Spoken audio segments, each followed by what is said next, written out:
She doesn't voice her thoughts. She doesn't air grievances. She doesn't even flinch.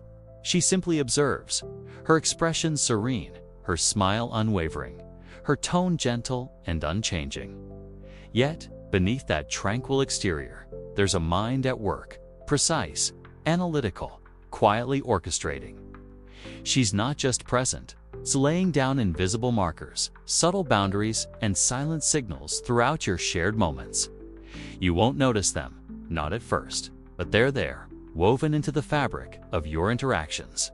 And the instant you cross one, she knows. She sees you truly in that moment. Because women rarely test with direct confrontation, their assessments are woven into the spaces between words, the pauses after questions, the shifts in energy, the seemingly innocent requests that carry the weight of judgment.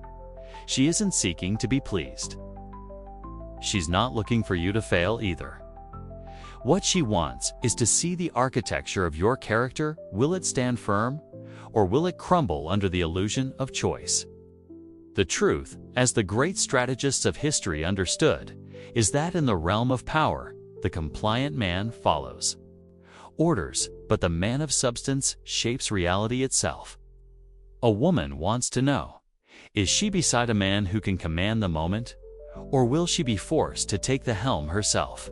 This is the paradox that haunts the romantic lives of men. You believe you're building intimacy, but she's quietly measuring how much of yourself you'd sacrifice to keep her content. You think you're charming her, but she's gauging your willingness to bend. You call it love, but she's running a silent scan for weaknesses, for cracks in your resolve, for signs that you can be manipulated. Because, as the masters of power have always known, love is a currency, but fear is a foundation. Respect is not a gift. It is earned through the subtle art of psychological warfare. Today, you'll learn how to navigate this battlefield through 5 escalating scenarios. You'll discover how women test the boundaries of your strength, not to break you, but to see if you are worthy of their surrender. We'll dissect each encounter through the lens of ruthless strategy. Never beg for mercy. Never let kindness precede respect. Never let your need outweigh your presence. This isn't about cruelty. It's about structure, about legacy, about the kind of dominance that inspires loyalty. And it all begins with her most common, most effective tactic, the test of attention. You're immersed in your work, focused, productive, in the zone. Maybe you're preparing for a crucial meeting, finishing a demanding project, or simply lost. In the flow of creation, your mind is sharp, your energy directed. That's when she enters. Her voice is light, maybe playful. She leans in, her smile inviting, and asks, "Can you help me with something? Just a quick favor." It's nothing urgent. Carry something upstairs. Look at a message, make a call. The timing, though, is precise. She didn't ask when you were idle. She didn't wait until you were relaxed. She chose this moment, when your focus is at its peak. Why? Because this isn't about the favor. It's about testing your command over your own attention. The evolutionary logic is ancient. The man who controls his focus controls his destiny.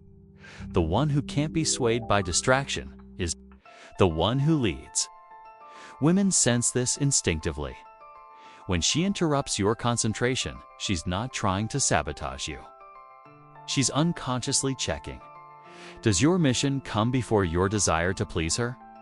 If your focus can be broken by her request, how strong is your foundation? She'll trust you to lead if you can't even protect your own priorities. She's not being malicious, but the test is real, and the stakes are higher than they seem. Your response will reveal not just your priorities, but the very structure of your identity. Mission or woman, power or comfort. The average man hears her voice and immediately abandons his task. He closes his laptop, stands up, eager to help. Of course, babe. He's proud to be useful, believing this is what partnership means. But in her subconscious, something else is happening. Not admiration, but disappointment. He's surrendered the throne of his attention, not for an emergency, but for a whim. In strategic terms, he's forfeited command. He's shown that her desires override his discipline. If his priorities can be rearranged by a gentle request, how will he stand firm when life gets hard? She begins to see him not as a pillar of strength, but as an extension of her will, a servant in his own kingdom. She may thank him, she may smile, but something in her attraction shifts. He's become compliant, not commanding. And the most dangerous part, he thinks he did the right thing. Because a woman doesn't judge you by your intentions, but by the structure of your presence. When you bend to Izeli, you signal that your identity is negotiable. And nothing kills desire faster than a man who negotiates with himself. The man of substance, however, doesn't flinch. He remains still, his eyes steady. His tone doesn't shift into that eager to please register. He holds his posture, breathes, and says, "I'll help you in 10 minutes. I'm focused right now." No apology, no guilt, just calm, immovable authority. That's power. It communicates, I govern my world. My time, my attention, my energy, they flow from a center that cannot be hijacked by affection or demand. He's not cold, but he's firm. And in that firmness, she senses something electric, structure. He didn't lash out or ignore her. Simply made it clear that his mission has gravity. She cannot rearrange his orbit with cuteness or need. Nat is magnetic. As the strategist once said, it is better to be feared than loved if you cannot be both. But the deeper truth is this. When a man possesses the kind of discipline that commands respect, a woman's love will follow naturally. Because women don't want to steer the ship. They want to be swept away by a captain who knows his course and refuses to drift. This moment, small as it seems, declares to her subconscious, this man cannot be moved by weakness, and therefore, he is safe. She pauses, just for a second. There's a flicker behind her smile, confusion, maybe annoyance, but beneath that, something deeper, respect. She didn't get her way immediately, and that stings, but it also excites. For the first time in a long time, she's in the presence of a man who isn't desperate to please, who isn't afraid to disappoint her in the name of his mission.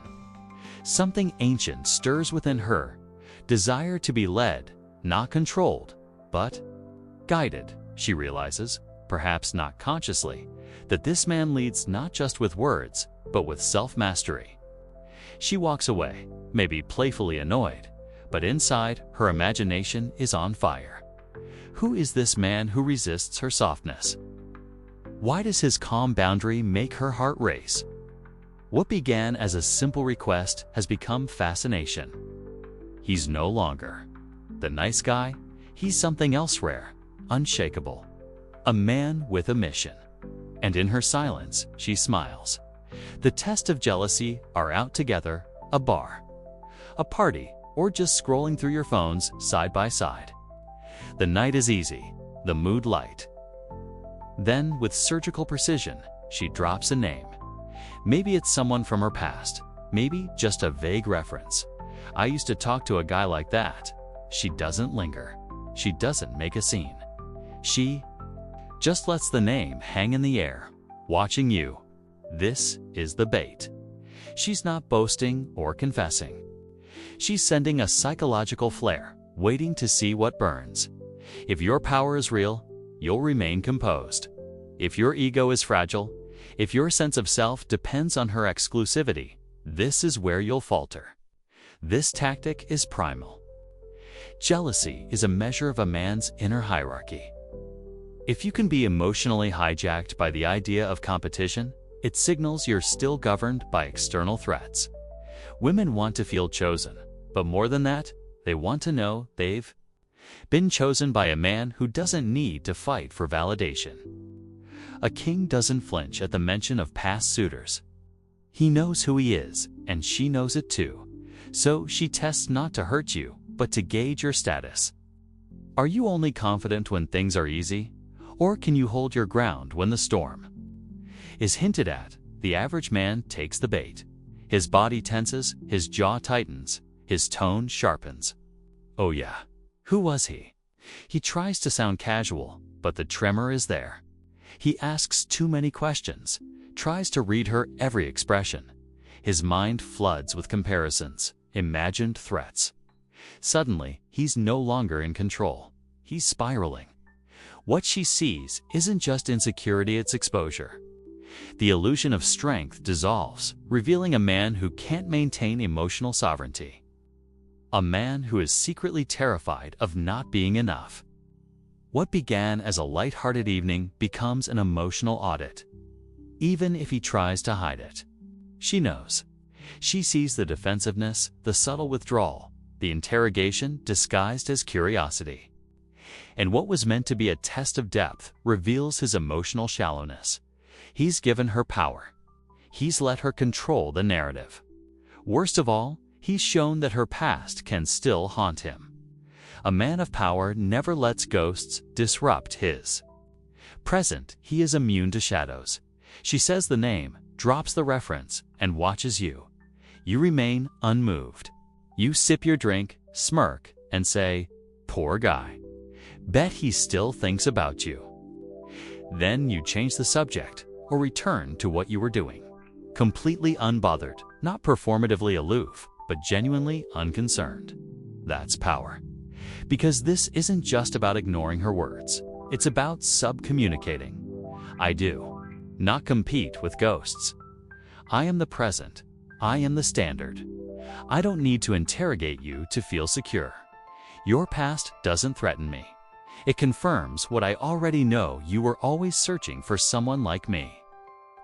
This is the art of maintaining state, holding your power through inner control, not outer conflict. By refusing to engage emotionally, you flip the test.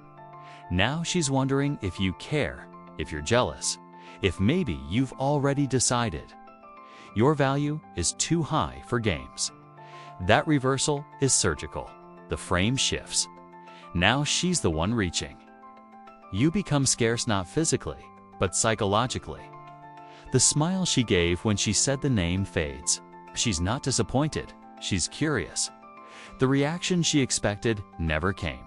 No jealousy, no defensiveness, no digging. Instead, she's left with a riddle. Why didn't he bite? And that absence becomes obsession. Now she's comparing you not to her past, but to her idea of what power looks like. This isn't just attraction, it's intrigue. She replays the moment in her mind. Was he hurt? Is he playing a game? Or is he truly that grounded? Her perception of you changes. You become an unknown variable. And in the psychology of desire, mystery is magnetic. She no longer feels superior. She feels drawn in, compelled. Because you didn't ask for reassurance, she now seeks yours. Deep in her instincts, a realization blooms. This man is not just attractive, he is unshakable. The test of withdrawal. Suddenly, she texts less, calls less. The warmth in your conversations cools. Not abruptly, but subtly. You notice the delays, the shorter replies, the fading emojis. It's not a fight, it's not anger, it's silence, withdrawal, and she's watching. This is the most insidious test because it's entirely nonverbal. You're left to interpret absence and ambiguity. Is she upset? Bored? Testing boundaries. This quiet retreat is a powerful probe. Evolutionarily, withdrawal signals a recalibration of investment. She's asking, do you chase? Do you panic? Or do you maintain your center? Women's attraction is governed not just by presence, but by how men respond to absence. The principle is clear. Men are judged more by what is seen than what is felt. This withdrawal makes your emotions invisible, forcing you to project strength without external validation. It's a test of your internal narrative. Can you hold your identity? when the mirror she once held up now cracks and fades. The typical man reacts immediately. His phone becomes a lifeline. Rapid texts, pleading calls, anxious questions. Are you okay? What's wrong? Please don't ignore me. Each message is a flare of insecurity. To her, this is collapse in real time. A man who once stood tall now crumbles beneath the weight of her absence. His frantic pursuit communicates fragility, dependency, and a willingness to be moved by her moods. It erases any authority he had. Psychologically, this triggers a paradox. His intentions may be loving, but his actions subvert his power. He's no longer a fortress. He's a sandcastle, washed away by the tide of her indifference. She no longer sees him as a leader, but as a man tethered to her whims. He's lost control of his narrative. The void she created becomes a vacuum, filled with his weakness. And attraction, which thrives on mystery and strength, dies in the presence of need. She withdraws, and you respond with calm. No messages, no calls, no pleading. Instead, you invest your energy into your own world, your mission, your projects, your friends. You become less available, not as punishment, but as a consequence of your internal order. When you do communicate, it's brief, confident, unbothered. I'm here when you're ready. That says more than pages of anxious texts. It radiates control, detachment, sovereignty. This isn't coldness, it's power. It signals that your identity is self-generated, not dependent on her validation. You're not chasing approval. You're extending an invitation on your terms. Power is preserved not by the possession of affection, but by the maintenance of autonomy. The silent withdrawal becomes your stage to demonstrate that your worth is inherent, not granted or revoked by her attention. In this stance, you invert the test. Her silence no longer destabilizes you. Instead, it amplifies your value. You become the prize she cannot reach, but desperately wants. She notices. The more she pulls back, the less you respond. And this paradoxically intensifies her curiosity. Her initial withdrawal becomes a self-inflicted trap. Instead of chasing you, she's now wondering what you're doing, who you're with, how you can remain so calm. Her internal narrative shifts from, is he here? To who is he, really? She starts to imagine a man with deep roots, someone who doesn't crumble under absence but thrives in it. This transition plants a seed of respect, and respect is the soil from which attraction grows. The psychological transformation is profound. The man she once thought vulnerable now appears as a fortress. The dynamic of pursuit flips. She goes from tester to tested. And in this new reality, desire is reborn, not through words, but through the power of silent presence. Her mind lingers on this shift, creating a magnetic tension that draws her closer. You become not just her choice, but her challenge. The man who wins by simply not losing. The test of social pressure. You're out in a group at a dinner, a party, a gathering with friends. The atmosphere is lively, filled with laughter and banter. She throws out a provocative comment aimed at you. Not aggressive, but teasing. Maybe she questions a decision you made or playfully mocks a trait. It's indirect, but unmistakably a challenge. This is her probe into your social power. By testing you in front of others, she's asking, how do you handle pressure when your status is on display? Do you fold or do you command respect? The psychology is layered. Public displays of dominance and submission affect mate selection. A man who defends his frame in front of the tribe signals high value. One who wavers reveals vulnerability. Power depends on perception as much as reality. This test forces you to manifest authority where others can witness it. It's a trial by fire way for her to see if you can defend your identity when the stakes are highest. The weak response is immediate apology or defensive backtracking. A man might laugh nervously, lower his eyes, or quickly explain himself. He may even agree with the teasing, trying to win approval. This detonates his power. It signals that he's fragile enough to be rattled by social pressure. His frame cracks. Under the gaze of the group, the hierarchy shifts instantly. He moves from potential leader to social subordinate. This surrender is catastrophic. It reveals a lack of internal authority and a willingness to trade respect for acceptance. She registers this deeply. Her attraction wanes because desire thrives on strength, not submission. Moreover, this behavior communicates desperation. He becomes the man who needs approval from the tribe and from her. That neediness is the death knell of masculine magnetism. She issues her challenge, and you respond. With measured calm, you hold eye contact. You smile confident, not cocky.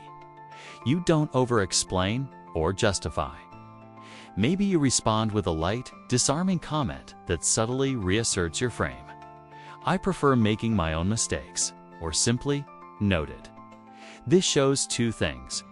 You acknowledge her presence and the social setting, but you don't submit. You demonstrate unshakable confidence. You're not threatened by her attempt to unsettle you. You absorb it and redirect it effortlessly. The art here is maintaining control while appearing adaptable. You neither escalate nor retreat.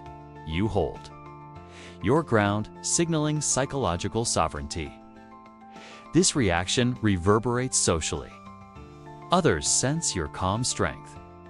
She sees a man who is unbothered by external judgments, a leader in his own right. That perception ignites desire, because a man who cannot be rattled is a man worth following. Her teasing lands flat. Her eyes widen, registering surprise. The man she was testing is not the man she expected. There's a flicker of new respect. The dance of social dominance just shifted in your favor. Her internal narrative rewrites itself. Instead of seeing you as malleable, she now perceives you as rock-steady. This transforms her attraction from casual interest to deep admiration. Long-term, this moment becomes a mental landmark. When she recalls your interaction, it's not for the words, but for the energy you embodied. The silent message echoes. Here is a man who commands the room without trying. And in that realization, her desire deepens. She wants to see more, too. Test less, because power, once recognized, commands loyalty. And love follows loyalty. The test of vulnerability after the battles of control, silence, and social proof. She tests a final frontier, your emotional vulnerability. Not outright confession or dramatic displays, but subtle invitations to share feelings, fears, or doubts. Maybe she asks, "Are you really okay? Or you seem different lately?" Her voice softens. Her gaze seeks something beyond the surface. This is a silent litmus test of your inner strength. Can you reveal parts of yourself without crumbling? Can you allow vulnerability without losing dominance? Controlled vulnerability signals trustworthiness and depth without surrendering power. It's the ultimate paradox. She's probing for the rare man who can be both fortress and garden, who wields emotional honesty as a weapon, not a weakness. She's testing whether your power can expand to include softness without fracturing. The weak response is either total shutdown or oversharing. Some men recoil, shutting down emotionally, signaling fear of exposure. Others overshare, unloading burdens and insecurities without boundaries. Both extremes are disastrous. Shutdown communicates emotional unavailability. Fortress with the gate closed. Oversharing reveals instability and inability to self-regulate. In either case, her psychological safety is compromised. She doesn't feel held. She feels exposed or rejected. Power is not the absence of emotion, but mastery over it. A man who cannot modulate vulnerability surrenders the narrative. His emotional expression becomes a liability, not an asset. Attraction fades because desire craves mystery wrapped in confident openness. When she probes, you respond with calibrated honesty. You share a feeling or thought with precision and brevity. Not confession, but revelation. I've been thinking about some challenges, but I'm focused on solutions. Or, sometimes I get tired, but it doesn't change what I'm building. This measured vulnerability signals emotional sovereignty. It says, I am aware of my inner world, and I share it on my terms, not for sympathy, but for connection. You create a safe space for her curiosity without ceding authority. True power lies in controlling not just the battlefield, but the perception of self. Your openness becomes a tool of intrigue, deepening emotional resonance while maintaining the unassailable core of your identity. Her eyes soften. She leans in. The invisible wall thins. She feels seen not as a conqueror, but as a partner invited into a carefully curated inner circle. This elevates her trust and intensifies attraction. The long-term effect is profound. You're no longer just the man who resists or tests. You are the man who invites her in on his terms. This dynamic creates a powerful bond where desire and respect coexist. She begins to anticipate your presence not just as a leader, but as a safe harbor, a paradox of strength and softness she's rarely encountered. Your power expands beyond dominance into the realm of magnetic partnership. Conclusion: the silent battlefield. A woman's silent tests are not traps, but invitations to prove your power. The great strategists teach us that power is the currency of attraction, not by force, but by command of self. Every interaction, every pause, every glance is a battlefield where your identity is forged or fractured. You have learned the precise ways to respond, to bend without breaking, to lead without dominating, to open without surrendering. Master these, and you do not just win her test. You transform yourself into the man who commands respect, desire, and loyalty by default. Remember, power is silent but deafening. It is not claimed, it is recognized. And once it is recognized, no woman can resist. The game of attraction never ends. The question is, are you ready to level up again?